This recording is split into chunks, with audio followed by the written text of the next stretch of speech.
Hey everyone, okay, so today I'm going to be talking about MAC foundations and do they cause breakouts. I've had a lot of emails recently, asking whether they do cause breakouts, and I've also been receiving them on Twitter as well. I'm not quite sure why it suddenly just happened, but it's worth mentioning. The subject of breakouts and foundations and that kind of thing is so complicated because it's not really very clear cut, and the science and the labeling really doesn't help us very much at all.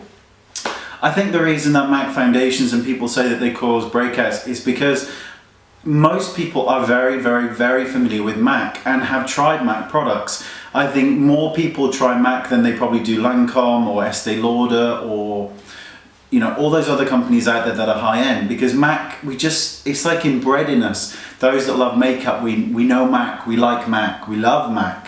So I think the reason that the breakout issues are much higher, say, in the MAC category is because I think personally we probably buy more of them. Therefore, there are more people trying them and more people who may be breaking out because of the foundation.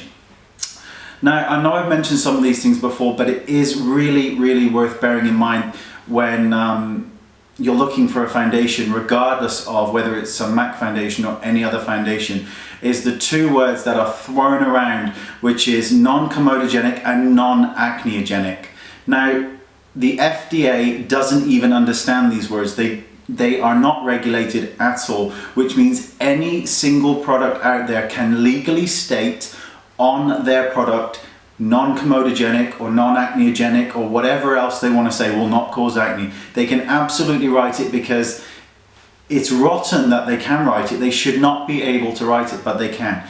Now, there are people out there who still think that these words really do mean something, and you can check out on the FDA page. It's perfectly fine, it's all there, so you can have a little looky and see what the FDA say on it, because it's fascinating read.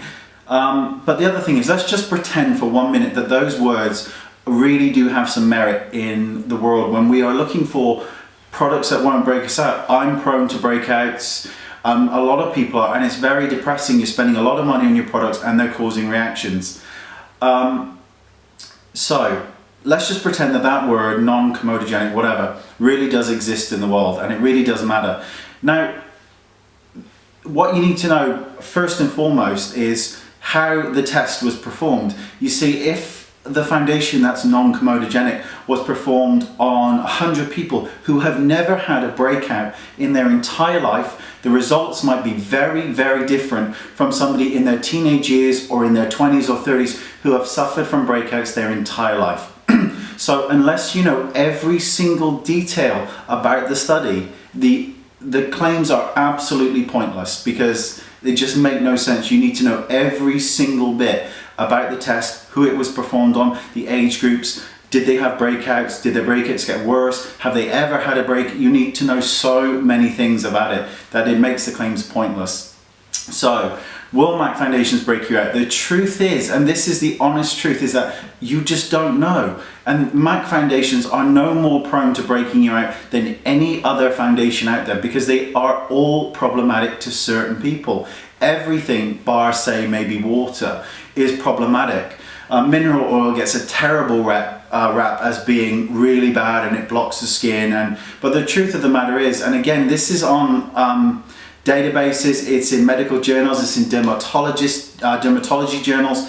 The molecule of mineral oil is so big it doesn't actually penetrate the pore, it sits on top, which is kind of what an antioxidant does. Antioxidants are supposed to keep air off the face, which is, anyway, we'll talk about it another time. But the truth is, like I said, MAC foundations, NARS, Estee Lauder, they are all problematic to certain people. And the only way you're ever going to know is to get a tester and test it.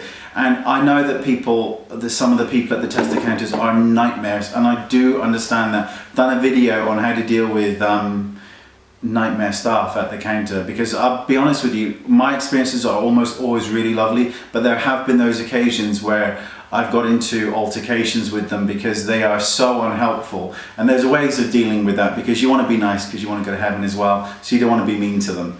But ask for testers, get testers, and if they will not give you a tester, then you absolutely must say to them that there has to be a return policy on this, that if this product will cause breakouts, a skin reaction, an allergy, then you need to be able to know they take it back, get their name, and make sure that you know, that they know that you're able to return it, because everything is problematic, and we need to kind of stop looking at the marketing, stop looking at the hype, stop looking at the stuff that's written on the bottle, because it's so exaggerated beyond all imagination to get us to buy it, and to start looking at our skin and what our skin does and does not like.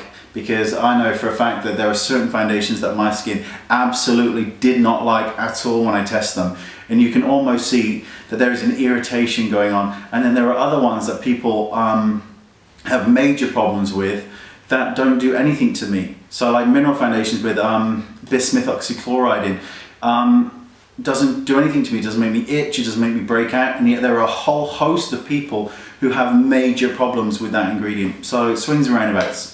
So there you go, not clear cut, nothing ever really is it? But stop looking at the bottle and start asking for testers, and if they won't give you them, just make sure you can return the bloody thing, because it's your money and you deserve to not have a foundation that is going to be irritating to your skin. Thanks for watching, bye bye.